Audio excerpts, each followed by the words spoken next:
ఎన్నిక లేని వారిని దేవుడు ఏర్పరచుకున్నాడు. ఏ రీతిగానైనా మనం ఇప్పుడు క్రీస్తు యేసులో మీరు ఉన్నారు. ఈ అద్భుతమైనటువంటి సత్యాన్ని మనం చూస్తే దేవుడు ఎందుకింత ఆధిక్యత మనకిచ్చాడు? Why God has given this much priority? Because 4 విషయాలు చెప్పి నేను ముగిస్తాను. ఎందుకు దేవుడు మనకింత ఆధిక్యత ఇస్తున్నాడంటే, మనమంటే దేవునికి ఇష్టం.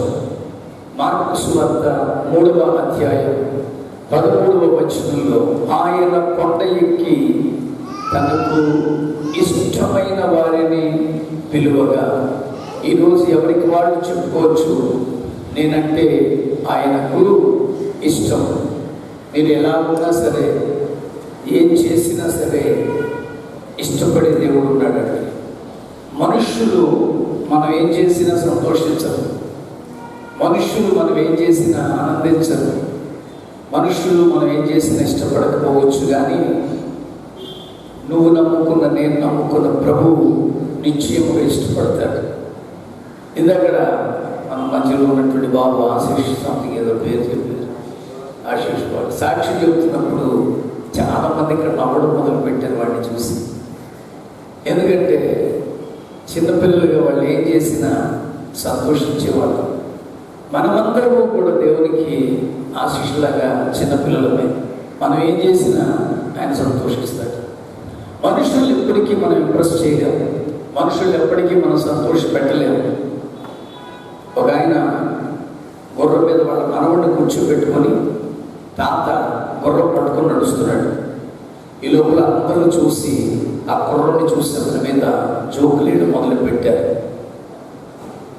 పందికొక్కులో కూర్చున్నాడు, పాప ముసలాన్ని నడిపించేస్తున్నాడు. పందికొక్కులో కూర్చున్నాడు, పాప పెద్దోడు నడుస్తున్నాడు అని అంటున్నారు. ప్రతి సెంటర్లోనూ ఈ మాటలు పడలేకపోతున్నాడు కుర్రాడు. వెంటనే తాతతో అన్నాడు, తాత నేను ఈ మాటలు పడలేకపోతున్నాను, నువ్వు గుర్రం ఎక్కి నేను నడుస్తాను అన్నాడు. అప్పుడు పట్టు కూరుకుంటారు ఈ ప్రజలు, పందికొక్కులో కూర్చున్నాడు, చిన్న కుర్రం నడిపించేస్తున్నాడు అని అప్పుడు మొదలు పెట్టారు. ఇప్పుడు ఇంక తాత తట్టుకోలేకపోయాడు. ఒరే నేను తట్టుకోలేకపోతున్నాను రా, ఓ పచ్చి నువ్వు కూడా గుర్రం ఎక్కి అన్నాడు. ఇద్దరు కలిసి గుర్రం మీద వెళ్తుంటే అప్పుడు పట్టు కూరుకుంటారు ఈ ప్రజలు, పందికొక్కులో ఉన్న గుర్రం చెప్పారు తండ్రులు then what they can do now. ఇంకేం చేయాలో తెలియక గుర్రం దిగి నడవడం మొదలు పెట్టారు. విచిత్రం ఏంటంటే అప్పుడు ఊరుకుంటారు ఈ ప్రజలు. అప్పుడు అంటున్నారు, వీళ్ళు ఎంత చేతకారులండి, గుర్రం నడుస్తుంది, అడుగు నడుస్తున్నారు. ఏం చేస్తే నువ్వు సంతోష పెట్టగలవు ఈ మనిషిని? ఇందాక దైవజనులు అంటున్నారు, do not get any kind of depression over your situations. People will says lot of things. చాలా మాటలు అంటూనే ఉంటారు. నా దేవుడు అంటున్నాడు ముందుకెళ్ళిపోండి, నేను మీకు తోడుకుంటాను. ఎందుకంటే ఆయన అంటున్నాడు మీరంటే నాకు ఇష్టం. ఎందుకు ఇష్టం? యోహాను రాసినటువంటి మొదటి పత్రిక 3వ అధ్యాయం 22వ వచనంలో ఒక మాట ఉంది, మరియు మనం ఆయన ఆజ్ఞలను గైకొనుచు ఆయన దృష్టికి ఇష్టమైనవి చేయుచున్నాము కనుక మనము ఏమి అడిగినను అది ఆయన ద్వారా మనకు దొరుకును. ఈరోజు ఆయనకి ఇష్టమైనవి చేస్తున్నాం కనుక ఆయనకి ఇష్టం. ఈ క్రమంలో ఇందాక పాపకు ఒప్పుకోలు చేయించే సమయానికి నేను వచ్చాను. అప్పుడు నాకు బుక్ ఇచ్చారు. నిజమే, ఈ జీవితంలో ఎన్నోసార్లు we have done lot of things against God. దేవునికి విరుద్ధమైన కార్యాలు చేసుకుంటాం. కానీ ఆయనకి ఇష్టమైనవి చేసినప్పుడు ఆయన వాటన్నిటిని ఉపేక్షించి క్షమించి తిరిగి మనల్ని ఆశీర్వదించడానికి ఇష్టపడతాడు. కనుక మనమంటే ఆయనకు ఇష్టం. అందరూ చెప్పుకోండి ఎవరికి వాళ్ళు, నేనంటే ఆయనకి ఇష్టం. నిజంగా అంటున్నాను ప్రియులారా, మీరంటే నేనంటే ఆయనకి ఇష్టం అండి. నేను తెలుగులో మాట్లాడుతున్నాను కానీ నేను తెలుగు వాడిని కాదు. నాకు అసలు ఆంధ్రప్రదేశ్ కాదు, తెలంగాణ కాదు, అది ఎక్కడో కేరళ రాష్ట్రం పాలఘాట్ జిల్లాలో పుదుక్కోడ్ అనే గ్రామానికి చెందిన ఒక అయ్యర్ బ్రాహ్మణ కుటుంబంలో నేను పుట్టాను. మా నాన్నగారు కాకినాడలో పెద్ద అయ్యప్ప గురుస్వామి, మా అమ్మగారు రాజ్యలక్ష్మి. మా అమ్మకి ఒళ్ళంతా పూనకమే. అలాంటి భక్తి కలిగిన కుటుంబంలో పుట్టాను. విచిత్రం ఏంటంటే నన్ను మాత్రమే దేవుడు ప్రత్యేకపరుచుకున్నాడండి. ఒక అయ్యప్ప గురుస్వామి గారి కుమారుడుగా నేను ప్రభువుని తెలుసుకోగలిగాను. మా నాన్నగారి పేరు నటరాజన్. మాకు ఊరు పేరు, తండ్రి పేరు, ఇంటి పేరుగా వస్తుంది. పుదుక్కోడు నటరాజన్, సుబ్రహ్మణ్య శర్మ నా అసలు పేరు. ఇప్పుడు కనపడితే ప్రభు స్తోత్రం వందనాలను చెప్తున్నాం, కానీ ఎవరైనా పెద్దలు కనిపిస్తే రెండు చెవులు పట్టుకొని అభివాదయే వైశ్వామిత్రగమర్షణ కౌశికోత్రస్య సుబ్రహ్మణ్య శర్మణ అస్మింభో అని నమస్కారం చేయాలి. అలాంటి ఒక ప్రత్యేక వర్ణానికి చెందిన వ్యక్తి. ఈరోజు యేసుక్రీస్తుని గురించి ప్రకటించడానికి అనేక స్థలాల్లో వాడబడడానికి కారణం, ఒక వ్యక్తిని క్రీస్తు దర్శిస్తే వారి బ్రతుకులు ఎంత అత్యున్నతంగా మార్చగలడో దానికి నేను ఒక సాక్ష్యం. అందులో నేను చెప్పగలను, నేనంటే నా ప్రభువుకి ఇష్టం. మాకు సాధారణంగా దసరా సెలవులు వస్తే మా నాన్నగారు ఉన్నప్పుడు మా ఫ్యామిలీస్ అంతా కలిసి కేరళ వెళతాం, లేకుంటే కాకినాడలోనే దసరా పండగల్లో ఉంటాం. విచిత్రం ఏంటంటే ఈ మధ్య కాలంలో మొన్న దసరాకి నా పెద్దన్నయ్య అతని కుటుంబం, నా అక్క వాళ్ళ కుటుంబం, నా చిన్నన్నయ్య వాళ్ళ కుటుంబం, నా తమ్ముడు కుటుంబం మొత్తం నలుగురు కలిసి కేరళ వెళ్ళారు. నన్ను వదిలేశారు, నన్ను విడిచిపెట్టేశారు. వాళ్ళు నలుగురు వెళ్ళారు, కుటుంబంతో వెళ్ళారు. వెళ్ళారు కానీ మళ్ళీ నాకు ఫోటోలు పంపారు. నేను అన్నాను, మీరు ఒకళ్ళు ఇష్టపడి వెళ్ళారు, నన్ను వదిలేశారు, నాకేం బాధ లేదు. బహుశా నన్ను ఇష్టపడేవాడు నా దేవుడు కనుకే నేను దేవుడి కొరకు నేను తిరుగుతున్నాను. అదే టైంలో నేను చాలా ప్రాంతాల్లో సువార్తలో వాడబడ్డానికి వెళ్ళాను. నన్ను అందరూ విడిచిపెట్టారన్న బాధ నాకు లేదు. కానీ ఒకటి చెప్పగలను, నేనంటే నా దేవుడికి ఇష్టం అనేది నేను గుర్తించకపోతే అప్పుడు అన్నీ బాధగానే ఉంటాయి. ఈరోజు మీరు గుర్తించండి, గాడ్ సో లవ్ యూ. దేవుడు మిమ్మల్ని ప్రేమిస్తున్నాడు. ఎంత ఇష్టపడుతున్నాడంటే ఒక ఉదాహరణ చెప్తాను. బైబిల్ ఒక ఆయన ఉన్నాడు, ఈజ్ ఎ లెపర్డ్, ఆయన కుష్ఠుడు.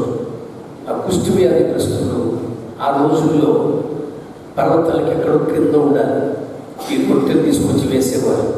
దొరికిన దగ్గర తినేవారు, చచ్చిపోయిన పట్టించుకునేవారు కాదు. అలాంటి దుర్పరిస్థితుల్లో ఈ కుష్ఠుడు యేసు గురించి విన్నాడు. యేసు దగ్గరికి వెళితే బాగుపడతాను అనుకున్నాడు. వెంటనే అతడు యేసు దగ్గరికి రావడానికి ఇష్టపడ్డాడు. ఆ రోజుల్లో యూదుల ఆచార ప్రకారంగా కుష్టి వ్యాధిగ్రస్తులు ఎవరైనా పట్టణంలోకి వస్తే రాళ్ళతో కొట్టి చంపేయాలనే నియమం ఉంది. అలాంటి నియమ నిబంధనలు దాటుకొని చావుకు తెగించి ప్రభు దగ్గరికి వచ్చాడు. నేను అంతే, బ్రాహ్మణ కుటుంబంలో పుట్టి అనేక నియమ నిబంధనలు ఆటంకాలు వీటన్నింటినీ దాటుకొని ప్రభు దగ్గరికి వచ్చాను. నేను చెబుతున్నాను, పిల్లరా, నన్ను ఆశీర్వదించిన నా దేవుడు మిమ్మల్ని ఆశీర్వదించడానికి సిద్ధంగా ఉన్నాడు. ఓన్లీ ద థింగ్ మీరు గుర్తించాల్సింది ఒకటి, నేనంటే నా ప్రభువుకి ఇష్టం. ఆ కుష్ఠుడు వచ్చాడు, వచ్చి యేసు ప్రభు వారు దూరంగా ఉన్నారు. యేసు ప్రభు వారిని చూసి అంటున్నాడు, ప్రభువా నీకు ఇష్టమైతే నన్ను శుద్ధునిగా చేయమని అడిగాడు. ఇక్కడ ఆలోచన చేయాల్సింది ఏంటంటే, నీకు ఇష్టమైతే అని ఎందుకన్నాడంటే, నేనంటే ఎవరికి ఇష్టం లేదు. పైగా ప్రభువుకి దూరంగా ఉండి అడుగుతున్నాడు. ఎందుకంటే అతను అడుగుతున్నప్పుడు అతనిలో రెండు భావాలు. ఒకటి, ప్రభువా నీకు ఇష్టమైతే నన్ను శుద్ధుని చేయి అన్నాడు పైకి, కానీ మనసులో ఏమనుకుంటున్నాడో తెలుసా? ప్రభువా నీకు ఇష్టమైతే అన్నాడు, కానీ లోపల అనుకుంటున్నాడు, నన్ను ముట్టుకోవా, ఎందుకంటే నన్ను ఎవరు ముట్టుకోవట్లేదు. నా భార్యని అడిగాను, ఈ చేతుల్లో పెట్టుకొని తింటుంటే నోరంతా మొత్తం తినాలన్న అన్నీ కింద పడిపోతున్నాయి. కొంచెం దగ్గరకు వచ్చి నా తల నిమిరి నోటంతా మొత్త పెట్టవా, నోరారు మొత్త తిని ఎన్ని రోజులు అయిందంటే భార్య అంటుంది, నీకు అన్నం వండి పెట్టగల కానీ తినిపించలేదు, ఎందుకంటే నువ్వు వాసన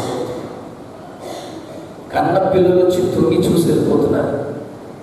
రే, ఈ గుండెల మీద వేసి పెంచాను, ఈ భుజాల మీద వేసి పెంచాను, ఈ చేతులు పట్టుకొని నడిపించాను అని అంటుంటే పిల్లల దగ్గర రమ్మంటే పిల్లలు ఏమంటారు తెలుసా?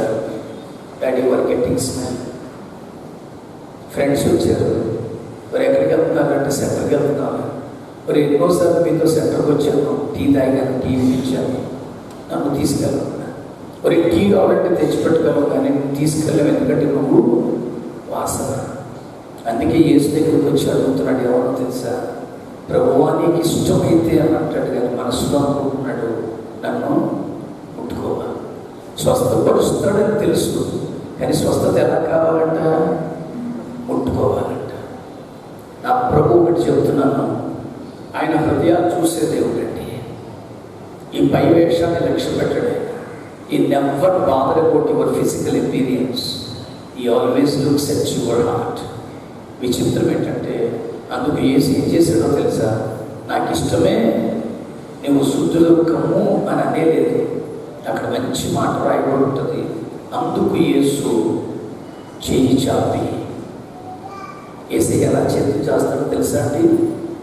ఇలా కాదండి. ఆల్వేస్ ఎప్పుడు విననొల్లని భూజనముల వైపు దినమంతయు తన చేతులు చాచిన దేవుడు. ఈవెన్ తనను అప్పగించడానికి వచ్చిన ఇస్కరియోతు యూదాని ఎలా ఆహ్వానించాడండి? చెలికాడా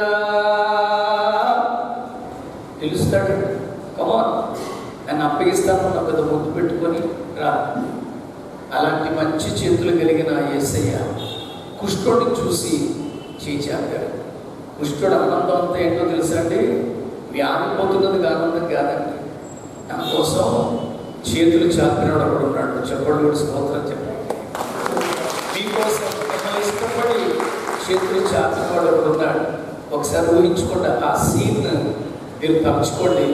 ఫర్ ఎగ్జాంపుల్ నేను చెప్తున్నాను, మన మధ్యలో ఉన్నటువంటి డానియల్ గారు యేసుప్రభు అనుకోండి. ఒక్క నిమిషం నిలబడండి, ఆయన యేసుప్రభు అనుకోండి. సారీ డేవిడ్ యేసుప్రభు అనుకోండి, నేనే కుష్ఠుడు అనుకోండి. ఆ యేసుప్రభు ఏం చేశారో తెలుసా అండి? చేయి చాచారు నా వైపు, నేను కుష్ఠుడు. విచిత్రం ఏంటంటే చేతులు చూసినట్టే కుష్ఠుడికి ఆనందం వచ్చేసింది. కుష్ఠుడు మళ్ళాగా స్పీడ్గా నడవగలరా, కానీ చాచిన చేతులు ఎవరివి? యేసయ్య. అంతే, కుష్ఠుడు వెళ్ళి కౌగిల్లో పడిపోయాడు. ఆమేన్. ఇప్పుడు ఆశ్చర్యం ఏంటంటే యేసు తల కుష్ఠుడి భుజం మీద, కుష్ఠుడి తల యేసు భుజం మీద. అంటే దాని అర్థం ఈ కుష్ఠుడి యొక్క రసిగారుతున్న, కంపు కొడుతున్న, చీము కొడుతున్న ఈ చెవులు యేసుప్రభు పెదాలకి అత్యంత దగ్గరగా ఉన్నాయి. వెంటనే యేసుప్రభు నన్ను విడిచిపెట్టాను అనలేదండి, అలా కౌగిలించుకొని అంటున్నారు. లేవి ఆ చెవిలో చెప్తున్నారు, నాకు ఇష్టమే నువ్వు శుద్ధులు కమ్ము. I love you. This morning I can tell you something. God so loves you. మీరంటే దేవుడికి ఇష్టం. అందరూ చెప్పుకోండి, నేనంటే నా ప్రభువుకి ఇష్టం. నేనంటే నా ప్రభువుకి ఇష్టం. ఈరోజు నేను అంటున్నాను పిల్లగా, నేనంటే దేవుడికి మొట్టమొదటిగా ఇష్టం. ఎందుకంటే మిమ్మల్ని పిలుచుకున్నాడు. రెండవది ఏంటో తెలుసా? బైబిల్లో చెప్తున్నాను. యోహాను సువార్త 6వ అధ్యాయం, యోహాను సువార్త 6వ అధ్యాయం 42వ వచనాన్ని మనం చదువుకున్న పిల్లల. యోహాను సువార్త 6:42.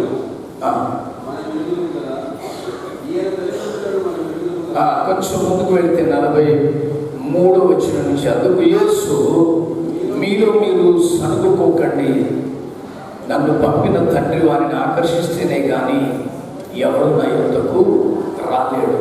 మీరు సడుక్కోకండి, ఆయనే చేయాలా, ఈయనే చేయాలా, వాళ్ళే రావాలా. ఇవాళ నేను ఇక్కడికి రావడం అనేది ఆయన ప్లాన్. నాకు అసలు మీరు ఏంటో తెలియదు. నాకు ఎన్ని గంటలకి లేపేశారు అనుకుంటాను ఇక్కడ రావడానికి? 5 గంటలకి ఫోన్ వచ్చిందన్నారు. లేచిపోయి రెడీగా తయారై కిందకు వచ్చి అన్నారు. నేను 5:15 కల్లా రెడీ అయిపోయి ఆ బ్యాగ్ తగిలించుకొని కిందకు వచ్చేసాను. అక్కడి నుంచి అభినందన గారు వచ్చి నన్ను తీసుకొని ఆయన ఎవరో కారులో తీసుకొస్తున్నారు. కారు మీరన్నీ క్యాన్సిల్ చేసి పొద్దున్నే ఒక లోకల్ ట్రైన్ ఇచ్చారు. ఆ ట్రైన్ పట్టుకొని అది స్టేషన్లో దిగాను. ఎలాగే ఇక్కడ నాకు వచ్చేది కదా అని కసపు చంపేసిన ఆ ప్రాంతాలన్నీ చూసుకొని అవన్నీ చూసి ఇక్కడికి వచ్చాను. పొద్దున్న 5 గంటలకి లేపేశారు. నాకు ఇక్కడికి ఏమీ తెలియదు. ఐ కెన్ టెల్ యూ, ఈ 5 గంటలకి లేపి ఇక్కడికి రావడం అంతా నా ప్లాన్ కాదు. There is a plan of God. It's a great plan of God. ఆయన యొక్క ప్రణాళికలో నేను మంచి కూర్చాను అంటున్నాను పిల్లరా. కనుక ఆయన ఆకర్షణ ఉంటే తప్ప ఎవరు ఆయన పనిచేయలేదు. ఈరోజు మీరు రెండవదిగా అనుకోవాలి, నేను మనుషుల ఆకర్షణలో ఉన్న వ్యక్తిని కాదు, ప్రభు ఆకర్షణలో ఉన్నాను. ప్రభు ఆకర్షణలో ఉంటే అన్నీ సమకూడి జరిగిపోతాయండి. అందుకని చాలా స్పష్టంగా అంటున్నాను, నా తండ్రి ఒకరిని ఆకర్షిస్తేనే కానీ ఎవడు నా యొద్దకు రాలేడు. యేసు మన దగ్గరికి రావాలంటే మనం ఎవరి చేత ఆకర్షింపబడాలి? తండ్రి చేత ఆకర్షింపబడిన వారము అని మనం తెలుసుకోవాలి. మీకు ఒక ఉదాహరణ చెప్పరా? బేతెస్దా కోనేరు దగ్గర ఒక రోగిష్టి అయిన పడున్నాడు. ఎన్ని సంవత్సరాల నుంచి పడున్నాడో తెలుసా? ఎన్ని? 38 సంవత్సరాలుగా పడున్నాడు. ఆ 38 సంవత్సరాలుగా పడున్న ఆయన దగ్గరికి ఎవరే లేరు, యేసు వెళ్ళారు. మీకు ఇక్కడ ఒక ఆశ్చర్యకరమైన విషయం ఏమిటంటే, యేసుక్రీస్తు వారు పుట్టడానికి ముందు నుంచి వాడు రోగిష్ఠుడు. యేసుక్రీస్తు పుట్టడానికి ముందు నుంచి వాడు రోగిస్తాడు, అంతేనా? అవునా కాదా? ఎందుకంటే యేసుక్రీస్తు ఏజ్ 33.5, కానీ వాడు పడున్నది ఎప్పటి నుంచి? 38 నుంచి.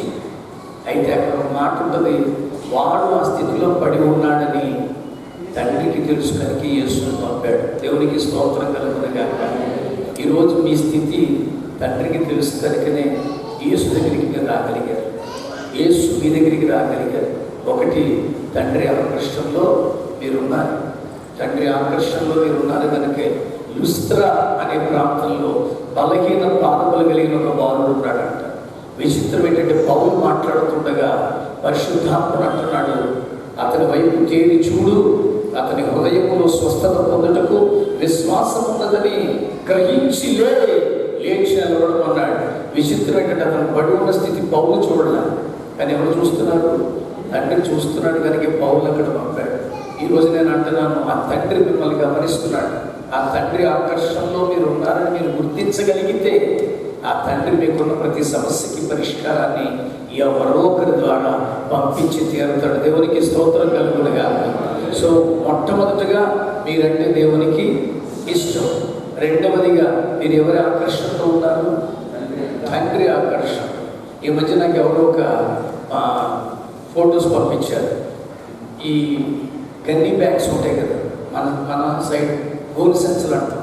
ఆ గోని సంచులతో ఒక బ్లేజర్ దాంతో కుట్టారు, పైగా సేల్స్లో పెట్టారు. ఆ గోని సంచుల బ్లేజర్ ఒకవేళ నేను వేసుకొని వచ్చాను అనుకోండి, మీరు అందరూ చూసినా నవ్వుతారు, వీడేంటి పిచ్చోడ్లో ఉన్నాడు. ఎందుకంటే గోని సంచి బ్లేజర్. అదే గోని సంచి బ్లేజర్ని ఒక అమీర్ ఖాన్ వేసుకొని వచ్చాడు అనుకోండి, మీ ప్రాంతంలో హీరో అయినా కదా ఇక్కడెక్కడో, లేకపోతే మరొక వినోద్ ఖాన్ ఏదో అనుకుందాం. విచిత్రం ఏంటంటే, ఆ గోని సంచతో చేయబడిన బ్లేజర్కి ఆటోమేటిక్గా ఏం పెరిగిపోతుంది? వాల్యూ పెరిగిపోతుంది. నేను అంటున్నాను పిల్లరా, అలాంటి గోని సంచి లాంటి మనలో ఆయన ఆకర్షించుకున్నాడు టు ఇంక్రీజ్ అవర్ వాల్యూ. మన విలువను పెంచేస్తున్నాడు ఆయన. దేవునికి స్తోత్రం కలుగునే కాక. నేను అంటున్నాను, అట్లనే లోకల్ సెలబ్రిటీ వేసుకుంటే గోని సంచికి అంత వాల్యూ వస్తే సెలబ్రిటీస్ మన ప్రభు. ఆయన మనల్ని ఆకర్షించుకున్నాడు, మన వాల్యూ. అందుకని ఆయన అన్నాడు, అతడు నన్ను ప్రేమించుచున్నాడు కనుక నేను అతనిని తప్పించదను, అతడు నా నామము ఎరిగిన వాడు కనుక నేను అతనిని కనపరిచెదను. God will increase your value. మన జీవితంలో విలువను పెంచుతాడు. అన్నీ ఆకర్షణీయంగా ఉండవు. అది ఒకసారి ఆలోచించండి. ఇప్పుడు మీరు కిరాణా కొట్టుకెళ్ళారు, లేకపోతే ఒక కాయగూరలు కొట్టుకెళ్ళారు, అన్నీ కట్టించేస్తారా? అన్ని కాయగూరలు పావుకిల్లు ఇచ్చే చెప్తారా? ఏదో సెలెక్టివ్గా ఉంటాయి. ఆ బీరకాయ ఇవ్వండి, ఆ దొండకాయ ఇవ్వండి, అది ఇంకోటి ఇవ్వండి అంటారు. ఎందుకంటే అన్నీ మిమ్మల్ని ఆకర్షించు. ఒకవేళ లేడీస్ చీర కొనుక్కోవడానికి షాప్కి వెళ్తే ఒక్కొక్క వెరైటీకి ఒక్కొక్క చీర ఇచ్చేది అన్నాను. అన్ని చీరలు చూసినంత స్టాక్ అని ఒక చోట ఎక్కడ ఆపుతారు, అది మీద వేసుకుంటారు, బయటికి తెచ్చుకుంటారు, మొత్తానికి దాన్ని సెలెక్ట్ చేస్తారు. ఎందుకు అంటే అదే మిమ్మల్ని ఆకర్షించింది. ఒకసారి ప్రశాంతంగా ఆలోచించండి. ఇన్ని కోట్ల జనాభాలో మిమ్మల్ని నా ప్రభు ఆకర్షించుకున్నాడు. దేవునికి మహిమ కలుగును గాక. సో మీరు ఎప్పటికప్పుడు రియలైజ్ అవ్వాలి. ఫస్ట్ థింగ్, నేనంటే ఆయనకు ఇష్టం.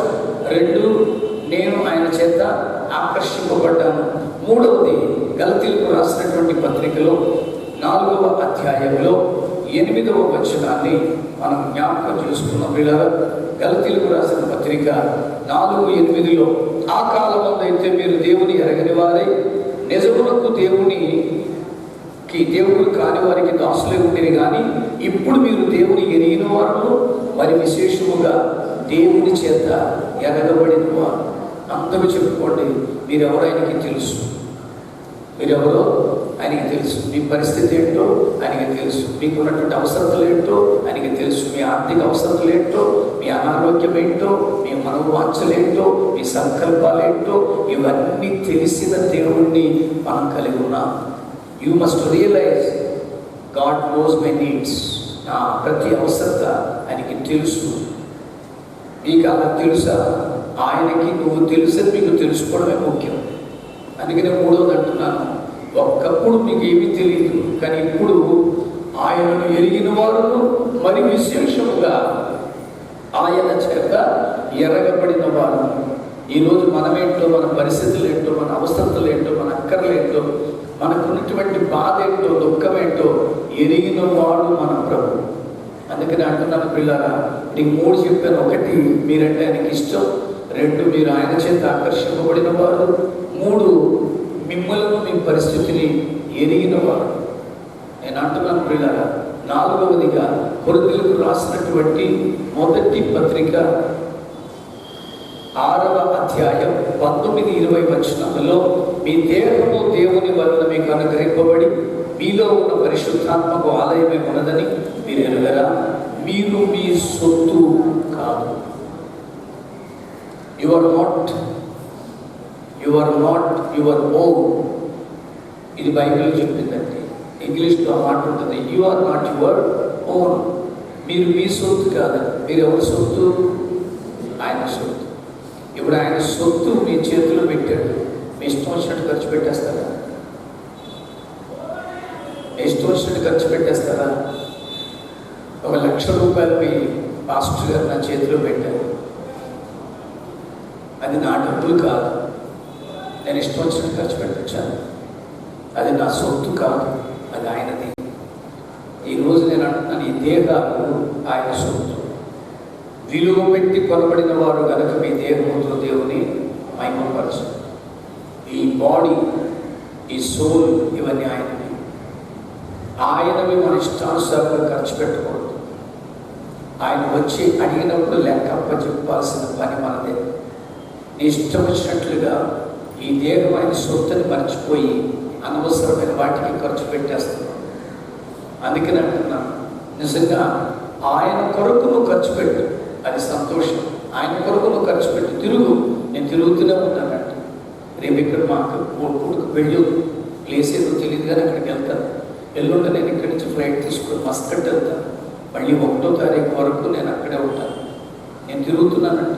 ఆ 1 నుంచి డిసెంబర్ అంతా మీకు 1 క్రిస్మస్ ఉంటుంది, 2 ఉంటాయి. నాకు దగ్గర 40 క్రిస్మస్లో వాక్యం చెప్పాలి. 1 డిసెంబర్ నెలలో I'm suppose to give word of God in 40 Christmas, mega క్రిస్మస్లు, యూత్ క్రిస్మస్, అలాగే అన్నింటిలో పగలు రాత్రి తేడా తిరగడమే. 1 డిసెంబర్లోనే నేను కొన్ని వేల కిలోమీటర్ల నా కార్లో తిరుగుతున్నానంటే ఎందుకో తెలుసంటే, నన్ను పిలుచుకున్న దేవుడు నమ్మదగిన మాట. ఈరోజు నేను అంటున్నాను, ఆయన కొరకు తిరుగుతున్నానండి. అలసిపోతున్నాను. ఇప్పుడు ఇక్కడ మాట్లాడాను. కాసేపు అయిన తర్వాత వెనకాల ఉన్నటువంటి ఆ తాజ్ హోటల్లో పక్కన ఉన్నటువంటి గేట్ ఆఫ్ ఇండియా చూసేసి మళ్ళీ ఇంకో చోటకు వాక్యం చెప్పడానికి వెళ్ళాలి. ఎందుకు చెబుతున్నానంటే, ప్రభు పనిలో నన్ను పిలుచుకున్నవాడు నమ్మదగినవాడు. ఈరోజు నేను అంటున్నాను, మీరు మీ సొత్తుగా, ఇది ఆయన ఇచ్చింది. మన ఇష్టం వచ్చినట్టుగా కూళ్ళు కుతంత్రాలతో, పగలు ద్వేషాలతో, పంతాలు పట్టింపులతో, అనేకమైనటువంటి లోక సంబంధమైన వాటితో నింపేసి ఆయన అడిగిన టైంకి దీన్ని ఇష్టానుసారంగా ఇస్తే ఒప్పుకోడు. ఆయన ఖచ్చితంగా ఒప్పుకోడు. ఆయన కొరకు ఖర్చు పెట్టు, ఆయన నిజంగా ఆనందిస్తాడు. అందుకని అంటున్నాను, మీరు మీ సొత్తు కాదు. Your not your own. మీరు మీ సొత్తు కాదు, ఆయన సొత్తు. ఆయన సొత్తు అనేటువంటి ఆ మాటను మీరు జ్ఞాపకం చేసుకోండి. ఎప్పటికప్పుడు మీ మీద ఎవరు కూడా ప్రభావం చేయకూడదు. మీ మీద ఎవరు కూడా ఎటువంటి మాట అనకూడదు. అలా అంటున్నారంటే మీరు మీ సొత్తును సరిగ్గా కాపాడడం లేదు. దుష్టుడికి అవకాశం కల్పించేది ఎప్పుడో తెలుసా? నేను నా సొత్తు కాదు, నేను ప్రభు సొత్తును అనుకున్నంతసేపు దుష్టుడు మన దగ్గరికి రాడు. ఎప్పుడైతే ఇది నాది, ఇది నాకే అన్న భావనలు వస్తాయో అప్పుడు వస్తాడు దుష్టుడు. అందుకని అంటాడు యోహాను రాసినటువంటి 1వ పత్రిక 5వ అధ్యాయం 18వ వచనంలో, మీరు దేవుని మూలముగా పుట్టినవారు కనుక పాపము చేయకూడదు. దేవుని మూలముగా పుట్టినవారు తమను తాము భద్రము చేసి పొందుడు కనుక దుష్టుడు వానిని ముట్టడు. ఈరోజు ఇది నా సొత్తు కాదు, ఇది ఆయనది అని మీరు కాపాడండి. 4 విషయాలు చెప్పారు ఉదయకాల సమయంలో. 1, మీరంటే దేవుడికి ఇష్టం. అందరూ చెప్పుకోండి, మీ గుండెల మీద మీ చేతులు వేసుకొని చెప్పుకోండి. ఎవరిని నేను ఇష్టపడకపోయిన brother, God's so loves you. చెప్పుకోండి, నువ్వు చెప్పుకో, సాక్షి చెప్పుకో కదా. లవ్ మ్యారేజ్ ఎవరికి నువ్వు అంటే ఇష్టపడకపోవచ్చు, కానీ నువ్వంటే నా ప్రభుకి ఇష్టం. కూర్చో, పర్లేదు. నేను అంటున్నాను, ఎవరికైనా చెప్పుకోండి ఇలాగా, నేనంటే నా దేవుడికి ఇష్టం. 2వది, నేను నా దేవుడి చేత ఆకర్షింపబడ్డాను. 3వది, నన్ను నా దేవుడు ఎరిగి ఉన్నాడని నాకు తెలుసు. 4వది, నేను నా సొత్తు కాదు, ఆయన సొత్తు. ప్రార్థన చేసుకున్నాను. గరుడవైన దేవా, కృపగల రక్షక, నువ్వెంతైనా నమ్మదగిన దేవుడవయ్యా. మేము నమ్మదగని వారమైనను మా ఎడల నీ విశ్వసనీయతలో ఏమాత్రము భేదం లేకుండా మమ్మల్ని ప్రేమిస్తున్న దేవుడు. ఇదిగో నీ దాసులు ప్రభువా, ఈ యొక్క కూడికలో వాక్య పరిచర్యకు అవకాశం కల్పించారు. ఈ Pavan memorial Methodist Telugu church మీరు ఆశీర్వదించారు. ఇది ఇంకా అభివృద్ధి పొంది అనేక నూతన ఆత్మలతో నింపబడినట్టు అనేకమైనటువంటి కార్యములు ఈ సహవాసం ద్వారా ఈ నామఘనత కొరకు జరిగించబడినట్లు సహాయపడండి. ఈరోజు సండే స్కూల్ పిల్లల ద్వారా జరిగించబడుతున్న ఆరాధనలో పిల్లల్ని మీరు నడిపిస్తున్నందుకు నీకు వందనాలు. ఇంకా ప్రయోజకులైన బిడ్డలుగా వారిని ఆశ్రయించండి. విద్య, బుద్ధి, జ్ఞాన, వివేకము, తెలివితేటలు, జ్ఞాపక శక్తిని ఇవ్వండి. ముఖ్యంగా ఆడబిడ్డలు, మగబిడ్డలు ఆయన తండ్రి నీ సన్నిధిలో ఎదుగుతుండగా ఏ దుష్ట చూపులు బిడ్డల మీద పడకుండా, దురాత్మ నీడ కూడా తగలకుండా నీ కాపుదలు భద్రపరచుమని, ఈ సహవాసాన్ని మీరు ఆశీర్వదించుమని.